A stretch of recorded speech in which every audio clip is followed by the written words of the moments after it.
Hello বন্ধুরা, তোমরা সব কেমন আছো? আজ বানাবো বেলের আইসক্রিম। সবাই তো সব রকম আইসক্রিম খায়। এই দেখুন, এই যে বেলের আইসক্রিম, এই যে কীভাবে কী হয় সেই প্রসেসটা দেখাবো। প্রথমে এই যে বেলটাকে নিয়ে, একটা বেল নিয়ে এলাম। এই বেলটাকে প্রথমে ভাঙতে হবে। এই বেলটাকে ভেঙে নিলাম, নিয়ে এটা চামচ করে এর শাঁসটাকে বের করে নিতে হবে। এই যে বেলের মাড়িটাকে বের করে নিলাম, নিয়ে একটু জল দিয়ে হাতে করে ভালো করে এটাকে মাখতে হবে। তারপর গুড় বা চিনি দিতে হবে। আইসক্রিম করার জন্য চিনি দিয়ে করতে হবে, আর শরবত করার জন্য গুড় দিলে খেলে খুব ভালো হয়। একটু ভেবে জল দিয়ে দেবো।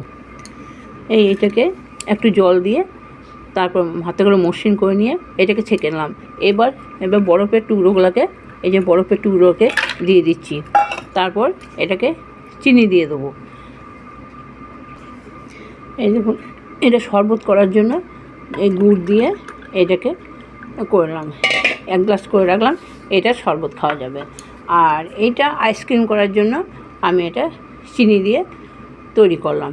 তাই এটা 1 গ্লাস করে নিলাম, নিয়ে এর ভিতরে একটা কাঠি নেই বলে আমি একটা চামচ দিয়ে দিলাম।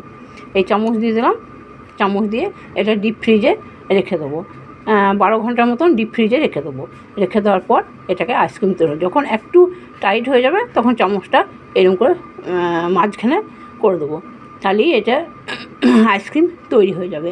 তাহলে এটাকে আমি ডিপ ফ্রিজে রেখে দিই। তারপর পরে দেখাচ্ছি আবার। 12 ঘন্টা রেখে দেওয়ার পর এই দেখুন কী সুন্দর আইসক্রিম তৈরি হয়েছে।